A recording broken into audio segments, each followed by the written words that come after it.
ನಮಸ್ಕಾರ. ಮಂಗಳೂರು ವಿಶ್ವವಿದ್ಯಾನಿಲಯದ ಕೊಡವ ಸಾಂಸ್ಕೃತಿಕ ಅಧ್ಯಯನ ಪೀಠವು ಹಮ್ಮಿಕೊಂಡಿರುವ ಈ ಆನ್ಲೈನ್ ಉಪನ್ಯಾಸ ಕಾರ್ಯಕ್ರಮಕ್ಕೆ ತಮಗೆಲ್ಲರಿಗೂ ಸ್ವಾಗತ. 2009ರಿಂದ ಕಾರ್ಯನಿರ್ವಹಿಸುತ್ತಿರುವ ಕೊಡವ ಪೀಠದ ಅಧ್ಯಯನ ಕ್ಷೇತ್ರವು ಕೊಡಗು ಜಿಲ್ಲೆ ಹಾಗೂ ಆ ನಾಡಿನ ಜನಾಂಗಗಳ ಸಾಂಸ್ಕೃತಿಕ ಬದುಕು ಆಗಿರುತ್ತದೆ. ಭಾರತದ ಅತಿ ಸಣ್ಣ ಜಿಲ್ಲೆಗಳಲ್ಲಿ ಒಂದಾಗಿರುವ ಕೊಡಗು ತನ್ನ ಜೈವಿಕ ವೈವಿಧ್ಯತೆ, ಭೌಗೋಳಿಕ ವಿಶಿಷ್ಟತೆ, ಜನಾಂಗಿಕ ಹಾಗೂ ಸಮಾಜಶಾಸ್ತ್ರೀಯ ವಿವಿಧತೆ, ಭಾಷಾವಾರು ವಿವಿಧತೆ ಹಾಗೂ ಶ್ರೀಮಂತ ಜಾನಪದೀಯ ಪರಂಪರೆಗಳಿಗೆ ಪ್ರಸಿದ್ಧವಾಗಿದೆ. ಹೀಗೆ ಕೊಡಗು ಯಾವುದೇ ಸಂಶೋಧಕ, ಇತಿಹಾಸಕಾರ ಹಾಗೂ ಸಮಾಜಶಾಸ್ತ್ರಜ್ಞನಿಗೆ ಆಸಕ್ತಿದಾಯಕವಾದಂತಹ ಅಧ್ಯಯನದ ಕ್ಷೇತ್ರವನ್ನು ಒದಗಿಸುತ್ತದೆ. ಕೊಡಗನ್ನು ವಿವಿಧ ದೃಷ್ಟಿಕೋನಗಳಿಂದ ಸಂಶೋಧಿಸಿ, ಅನ್ವೇಷಿಸಿ, ವಿಮರ್ಶಾತ್ಮಕವಾಗಿ ಅಧ್ಯಯನ ಮಾಡಿ ಆ ಮೂಲಕ ಕೊಡಗು ಹಾಗೂ ಕೊಡವ ಜನಾಂಗಗಳ ಕುರಿತು ಅಪಾರ ಮಾಹಿತಿಯನ್ನು ಸೃಷ್ಟಿಸಿ ಸಂಗ್ರಹಿಸುವ ಘನ ಉದ್ದೇಶ ಪೀಠದ್ದಾಗಿರುತ್ತದೆ. ಆಧುನಿಕ ಸಂಸ್ಕೃತಿಯ ಪ್ರಭಾವದ ಅಲೆಗಳಲ್ಲಿ ಮಾಯವಾಗುತ್ತಿರುವ ವಿವಿಧ ಬುಡಕಟ್ಟು ಪಂಗಡಗಳ ಸಾಂಸ್ಕೃತಿಕ ಪರಂಪರೆಗಳನ್ನು ದಾಖಲಿಸಿ ಆ ಮೂಲಕ ಇಂದಿನ ಹಾಗೂ ಮುಂದಿನ ಜನಾಂಗಗಳಲ್ಲಿ ಅವುಗಳ ಕುರಿತು ಅರಿವನ್ನು ಮೂಡಿಸುವುದು ಇದರ ಕಾರ್ಯಗಳಲ್ಲೊಂದಾಗಿದೆ.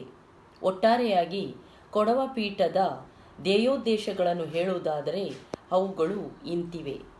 ಕೊಡವ ಹಾಗೂ ಕೊಡವ ಭಾಷಿಕ ಸಮುದಾಯಗಳ ಇತಿಹಾಸವನ್ನು ಸಮಗ್ರವಾಗಿ ಅಧ್ಯಯನ ಮಾಡುವುದು ಮತ್ತು ಅವುಗಳ ಇತಿಹಾಸವನ್ನು ಕಟ್ಟಲು ಇರುವ ಶ್ರೀಮಂತ ಪ್ರಾಚ್ಯವಸ್ತು, ಐತಿಹಾಸಿಕ ಹಾಗೂ ಸಾಹಿತ್ಯಿಕ ಮೂಲಗಳನ್ನು ಕಂಡುಹಿಡಿಯುವುದು.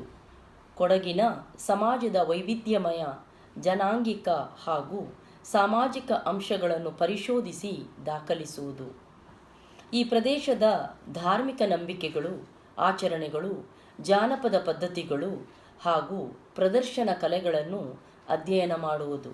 ಕೊಡವ ಭಾಷೆ ಹಾಗೂ ಸಾಹಿತ್ಯ, ಅದರಲ್ಲಿ ಮೌಖಿಕ ಹಾಗೂ ಲಿಖಿತವನ್ನು ಅಧ್ಯಯನ ಮಾಡುವುದು ಹಾಗೂ ಆ ಜನರ ಸಾಂಸ್ಕೃತಿಕ ಅಸ್ಮಿತೆ ಹಾಗೂ ಸಾಧನೆಗಳನ್ನು ಎತ್ತಿ ತೋರಿಸುವುದು. ಅಲ್ಲದೆ ಸಮಗ್ರ ಅರ್ಥಕೋಶ ಹಾಗೂ ಸಾಂಸ್ಕೃತಿಕ ಕೋಶದ ರಚನೆಯನ್ನು ಕೈಗೆತ್ತಿಕೊಳ್ಳುವುದು. ಕೊಡವ ಜನಾಂಗಗಳ ಕುರಿತು ಸಂಶೋಧನಾಜನ್ಯ ಲೇಖನಗಳ ಹೊತ್ತಿಗೆಗಳನ್ನು ಪ್ರಕಟಿಸುವುದು. ಕೊಡವ ಸಂಸ್ಕೃತಿ, ಇತಿಹಾಸ, ಸಾಹಿತ್ಯ ಮುಂತಾದವುಗಳಿಗೆ ಸಂಬಂಧಿಸಿದಂತೆ ವಿಚಾರ ಸಂಕಿರಣ, ಪ್ರಚಾರೋಪನ್ಯಾಸ, ಕಾರ್ಯಾಗಾರಗಳನ್ನು ಹಮ್ಮಿಕೊಳ್ಳುವುದು. ಕೊಡವ ಜನಾಂಗಗಳಿಗೆ ಸಂಬಂಧಿಸಿದ ಐತಿಹಾಸಿಕ ದಾಖಲೆಗಳನ್ನು ಸಂಗ್ರಹಿಸುವುದು ಹಾಗೂ ಇದುವರೆಗೆ ಹೊರಬಂದಿರುವ ಪುಸ್ತಕಗಳನ್ನು ಸಂಗ್ರಹಿಸಿ ಗ್ರಂಥಾಲಯ ಹಾಗೂ ಪತ್ರಾಗಾರವನ್ನು ಸ್ಥಾಪಿಸಿ ಸಂಶೋಧನೆಗೆ ಇಂಬು ನೀಡುವುದು. ಕೊಡವ ವಸ್ತು ಸಂಗ್ರಹಾಲಯದ ಸ್ಥಾಪನೆ.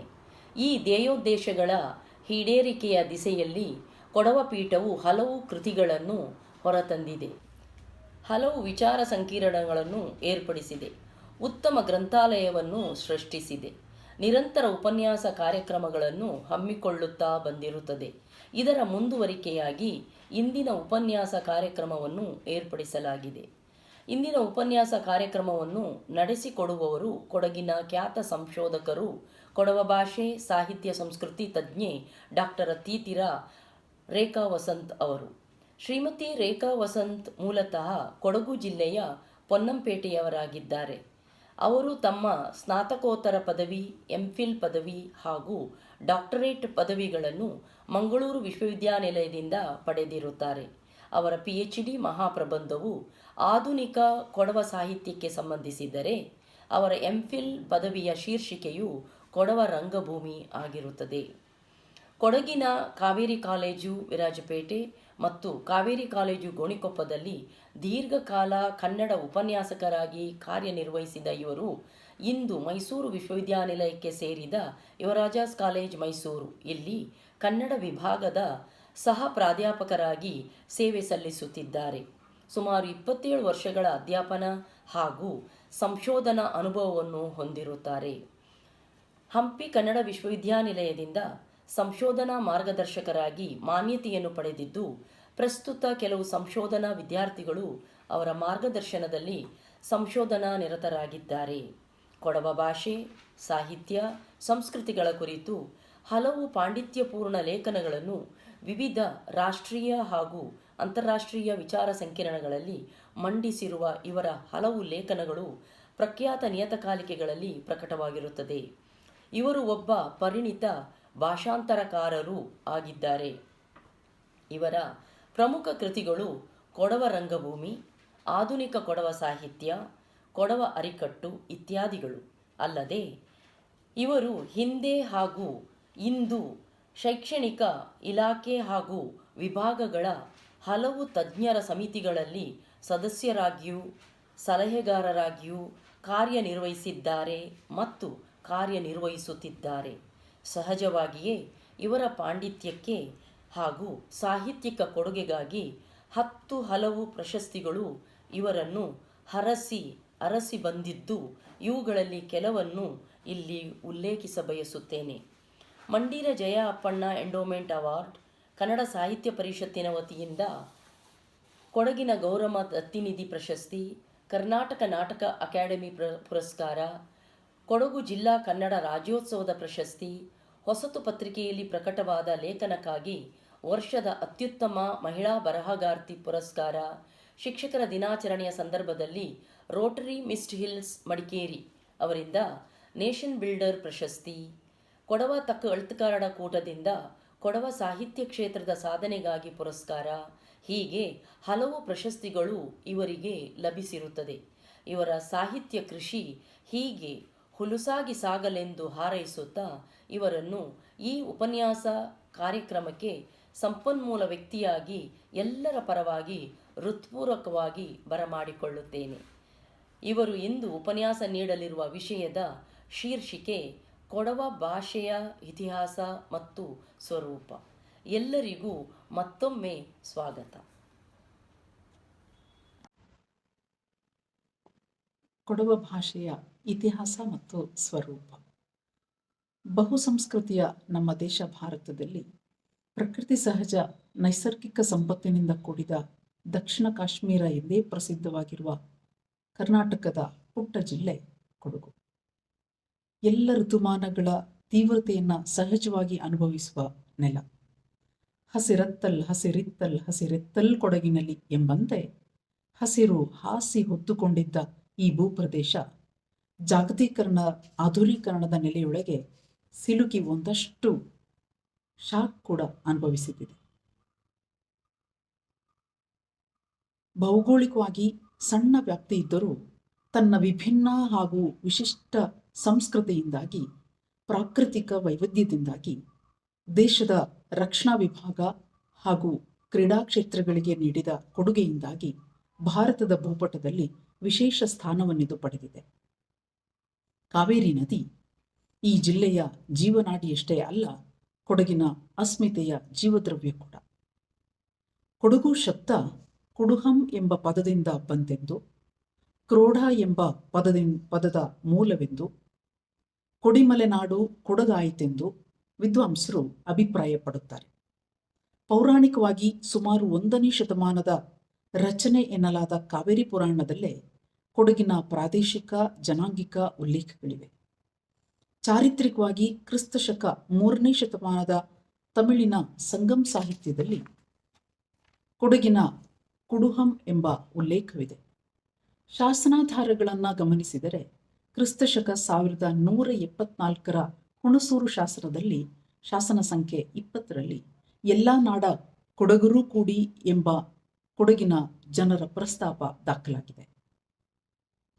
ಕೊಡವ ಭಾಷೆ ದ್ರಾವಿಡ ಭಾಷಾ ವರ್ಗಕ್ಕೆ ಸೇರಿದ ಒಂದು ಪ್ರಮುಖ ಭಾಷೆ.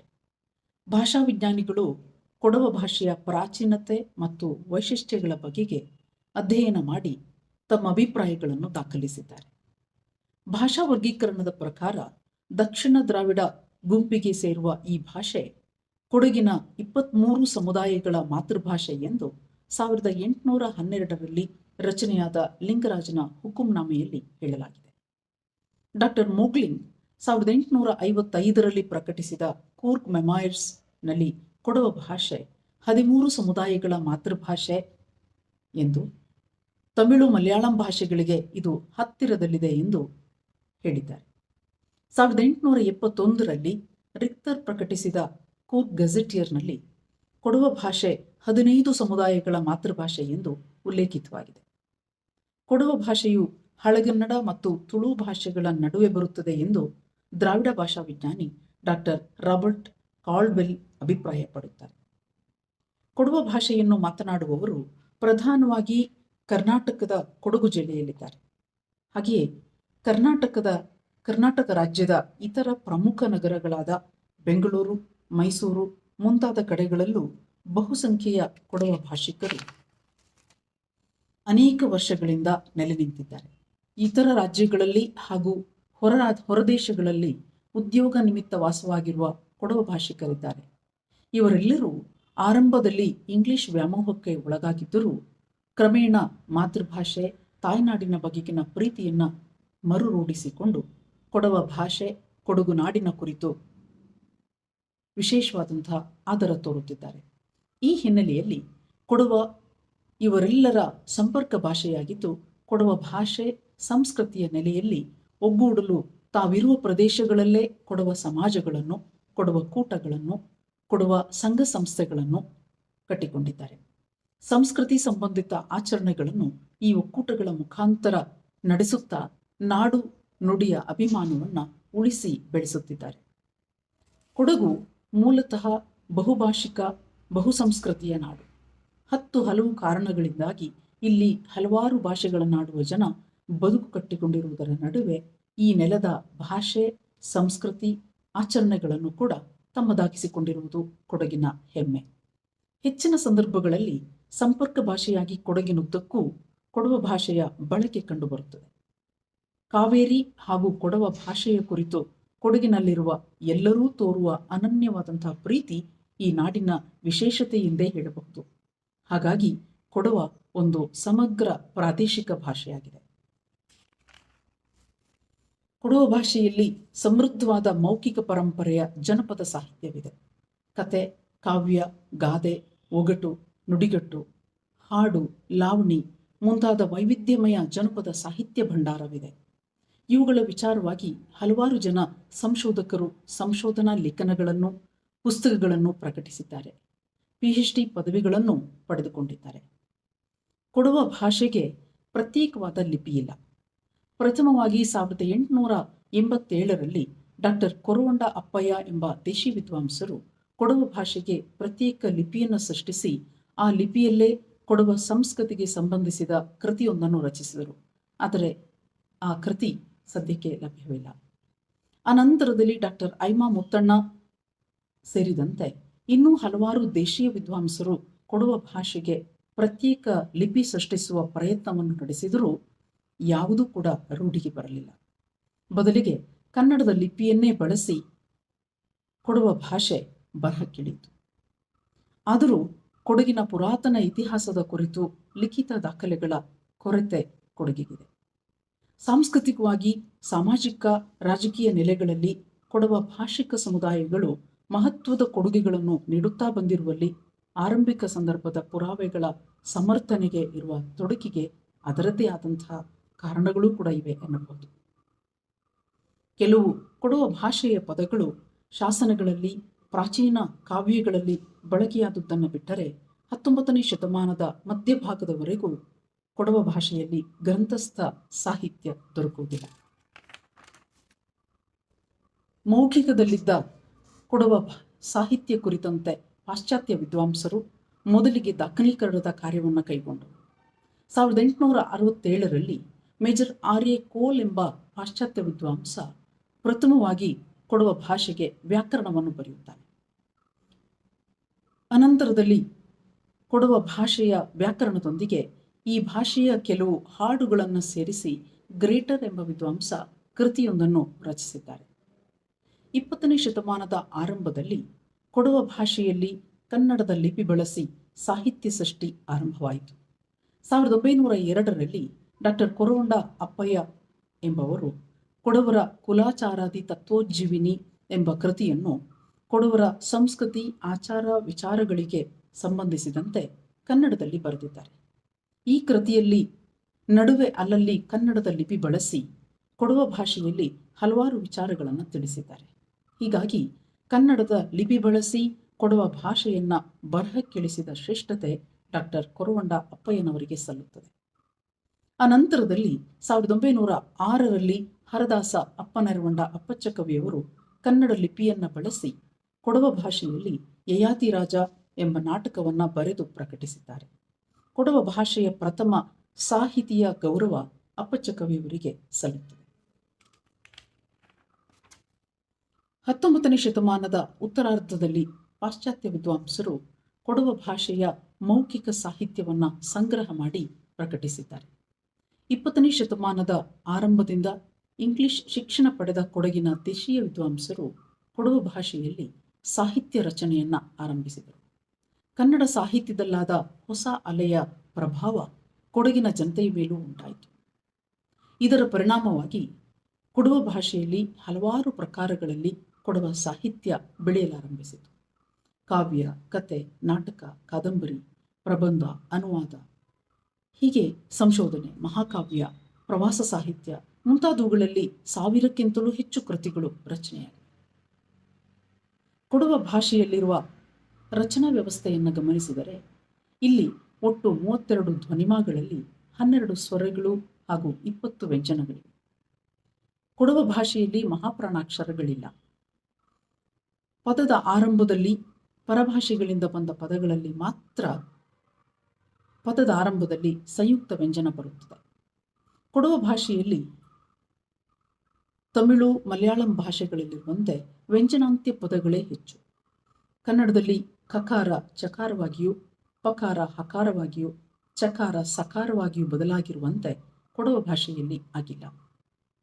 ಅಂದರೆ ಕನ್ನಡದಲ್ಲಿ ಹುಳು ಆಗಿರುವಂಥದ್ದು ಕೊಡವದಲ್ಲಿ ಹುಳು ಆಗಿಯೇ ಇದೆ.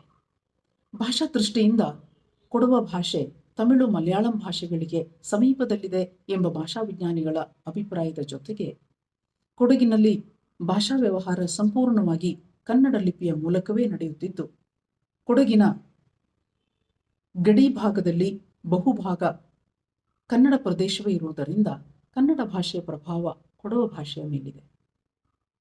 ಇದಲ್ಲದೆ ಕೊಡವ ಭಾಷೆಯೊಳಗೆ ಪಾರ್ಸಿ, ಅರಬ್ಬಿ, ಉರ್ದು, ಇಂಗ್ಲಿಷ್ ಮುಂತಾದ ಭಾಷೆಗಳ ಪದಗಳು ಸೇರಿಕೊಂಡಿವೆ.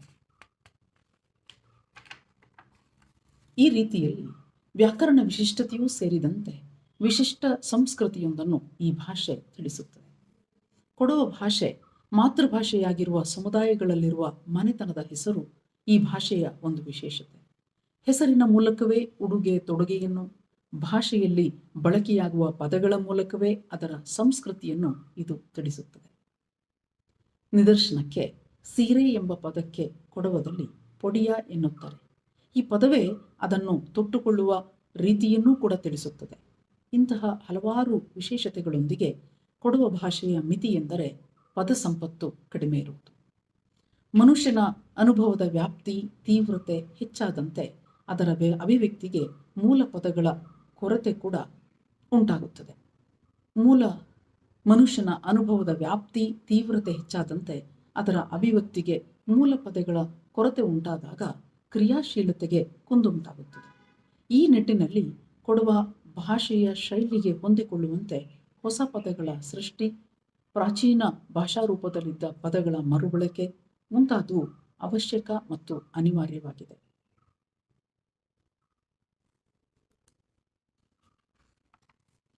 ಕಳೆದ ಕೆಲವು ದಶಕಗಳಿಂದ ಶೈಕ್ಷಣಿಕ ಕ್ಷೇತ್ರದಲ್ಲೂ ಕೊಡವ ಭಾಷೆ ನಿಧಾನವಾಗಿ ಸ್ಥಾನ ಪಡೆದುಕೊಳ್ಳುತ್ತಿದೆ. ಮಂಗಳೂರು ವಿಶ್ವವಿದ್ಯಾನಿಲಯದಲ್ಲಿ ಕರ್ನಾಟಕ ಸರ್ಕಾರದ ಅನುದಾನದಿಂದ ಕೊಡವ ಪೀಠ ಸ್ಥಾಪನೆಯಾಗಿದ್ದು, ಕೊಡವ ಅಧ್ಯಯನ, ಸಂಗ್ರಹ ಮತ್ತು ಪ್ರಕಟಣೆಯ ಕೆಲಸಗಳು ನಡೆಯುತ್ತಿವೆ. ಕರ್ನಾಟಕ ಕೊಡವ ಸಾಹಿತ್ಯ ಅಕಾಡೆಮಿ 1994ರಲ್ಲಿ ಸ್ಥಾಪನೆಯಾಗಿದ್ದು, ಕೊಡವ ಭಾಷೆ ಮತ್ತು ಸಾಹಿತ್ಯದ ಬೆಳವಣಿಗೆಗಾಗಿ ಇದು ನಿರಂತರವಾಗಿ ಕೆಲಸ ಮಾಡುತ್ತಿದೆ. ಪ್ರಸಕ್ತ ಶೈಕ್ಷಣಿಕ ವರ್ಷದಿಂದ ಪದವಿ ಕಾಲೇಜುಗಳಲ್ಲಿ ಕೊಡವ ಭಾಷೆ ಸಾಹಿತ್ಯವನ್ನು ಐಚ್ಛಿಕವಾಗಿ ಅಭ್ಯಾಸ ಮಾಡುವ ಹಾಗೂ ಮಂಗಳೂರು ವಿಶ್ವವಿದ್ಯಾನಿಲಯದಲ್ಲಿ ಪೂರ್ಣಾವಧಿಯ ಕೊಡವ MA ಕೋರ್ಸನ್ನು ಆರಂಭಿಸುವ ಅವಕಾಶ ಪಡೆದುಕೊಂಡಿದೆ. ಪ್ರಾಥಮಿಕ ಪ್ರೌಢ ಶಿಕ್ಷಣದ ಹಂತದಲ್ಲೂ ಕೊಡವ ಭಾಷಾ ಕಲಿಕೆಗೆ ಪಠ್ಯ ರೂಪಿಸಿ ಕಾರ್ಯಪ್ರವೃತ್ತವಾಗಿದೆ. ದೇಶದ ಹಲವಾರು ವಿಶ್ವವಿದ್ಯಾನಿಲಯಗಳಲ್ಲಿ ಕೊಡವ ಭಾಷೆ, ಸಾಹಿತ್ಯ, ಜಾನಪದ, ಸಂಸ್ಕೃತಿ ಕುರಿತು ಸಂಶೋಧನೆಗೆ ಅವಕಾಶವಿದೆ ಹಾಗೂ ಹಲವಾರು ಸಂಶೋಧನೆಗಳು, PhD ಪ್ರಬಂಧಗಳು ಹೊರಬರುತ್ತಿವೆ. ಕೇಂದ್ರ ಸಾಹಿತ್ಯ ಅಕಾಡೆಮಿ ದೆಹಲಿಯು ಕೊಡವ ಸಾಹಿತಿಗಳಿಗೆ ಭಾಷಾ ಸಮ್ಮಾನ್ ಗೌರವ ಪ್ರಶಸ್ತಿಯ ಕೊಡುವ ಕ್ರಮವನ್ನು ಆರಂಭಿಸಿದೆ. ಹೀಗೆ ರಾಷ್ಟ್ರೀಯ, ಅಂತಾರಾಷ್ಟ್ರೀಯ ಮಟ್ಟದಲ್ಲೂ ಕೂಡ ಕೊಡವ ಭಾಷೆ, ಸಂಸ್ಕೃತಿಯ ಕಲಿಕೆ, ಅಧ್ಯಯನಕ್ಕೆ ಅವಕಾಶಗಳಿವೆ. ಜೊತೆಗೆ ಕೊಡವ ಸಮಾಜಗಳು, ಸಾಹಿತ್ಯಪರ ಸಂಘ ಸಂಸ್ಥೆಗಳು, ಮಾಧ್ಯಮಗಳು, ವಿದ್ವಾಂಸರು ಇವರೆಲ್ಲರ ಕೊಡುಗೆ ಭಾಷಾ ಬೆಳವಣಿಗೆಯ ನಿಟ್ಟಿನಲ್ಲಿ ಅನನ್ಯವಾದುದು. ಪ್ರಾದೇಶಿಕ ಮಿತಿಯೊಳಗೆ ತನ್ನ ಶ್ರೀಮಂತಿಕೆಯಿಂದ ಪ್ರಬುದ್ಧವಾಗಿರುವ ಕೊಡವ ಭಾಷೆಯು ಜಾಗತಿಕ ಯುಗದಲ್ಲಿ ಹಲವಾರು ಕಾರಣಗಳಿಂದ ಇನ್ನಿತರ ಭಾಷೆಗಳಿಗಿರುವಂತೆಯೇ ಅಸ್ಥಿರತೆ ಕಾಡುತ್ತಿದೆ. ತಂತ್ರಜ್ಞಾನ ಯುಗದಲ್ಲಿ ಭಾಷೆಯ ಉಳಿವಿಕೆಯ ಕುರಿತು ಸರ್ಕಾರ ಮತ್ತು ಸಮಾಜ ಎರಡೂ ನೆಲೆಗಳಲ್ಲಿ ಯೋಜನೆಗಳು ರೂಪಿತವಾಗಬೇಕು. ಈಗಾಗಲೇ ಭಾರತ ಸಂವಿಧಾನದ 8ನೇ ಪರಿಚ್ಛೇದಕ್ಕೆ ಸೇರ್ಪಡೆಗೊಳ್ಳಲು ಕಾಯುತ್ತಿರುವ ಕೇಂದ್ರ ಸರ್ಕಾರದ ಅಧಿಕೃತ ಪಟ್ಟಿಯಲ್ಲಿರುವ 38 ಭಾಷೆಗಳಲ್ಲಿ ಕೊಡವ ಭಾಷೆಯೂ ಸೇರಿದೆ. ಇದು ಅಧಿಕೃತಗೊಂಡರೆ ಸರ್ಕಾರದ ನೆಲೆಯಲ್ಲಿ ಭಾಷೆಯ ಬೆಳವಣಿಗೆಯ ಕಾರ್ಯ ಮುಂದುವರಿಯಲು ಸಾಧ್ಯ. ಎಲ್ಲಕ್ಕಿಂತ ಹೆಚ್ಚಾಗಿ ಕೊಡವ ಮಾತೃಭಾಷಿಕರು ತಮ್ಮ ಭಾಷೆಯಾಗಿ ಪ್ರೀತಿಯಿಂದ ಭಾಷೆಯನ್ನು ನಿರಂತರವಾಗಿ ಬಳಸಬೇಕು. ಮಾತೃಭಾಷೆಯೊಂದು ಅನ್ನದ ಭಾಷೆಯಾಗುವುದಕ್ಕಿಂತ ಹೆಚ್ಚಾಗಿ ಅಸ್ತಿತ್ವದ ಭಾಷೆ ಎಂಬುದನ್ನು ಅರ್ಥ ಮಾಡಿಕೊಂಡು ಮುಂದಿನ ತಲೆಮಾರಿಗೆ ಕಲಿಸಿ ಮಾತೃಭಾಷೆಯನ್ನು ಪ್ರೀತಿಸುವ ಮನೋಭಾವವನ್ನು ಎಳೆಯರಲ್ಲಿ ಬೆಳೆಸಬೇಕು. ಶ್ರೀಮಂತ ಭಾಷೆಯೊಂದು ಉಳಿದಾಗ ಮಾತ್ರವೇ ಸಂಸ್ಕೃತಿಯ ಶ್ರೀಮಂತಿಕೆ ಉಳಿಯುತ್ತದೆ ಎಂಬ ಸತ್ಯವನ್ನು ಎಲ್ಲರೂ ಸ್ವೀಕರಿಸಿದಾಗ ಎಲ್ಲ ಭಾಷೆಗಳು ಜೀವಂತವಾಗಿ ಉಳಿದು ಮುಂದುವರಿಯಲು ಸಾಧ್ಯವಾಗುತ್ತದೆ. ನಮಸ್ಕಾರ.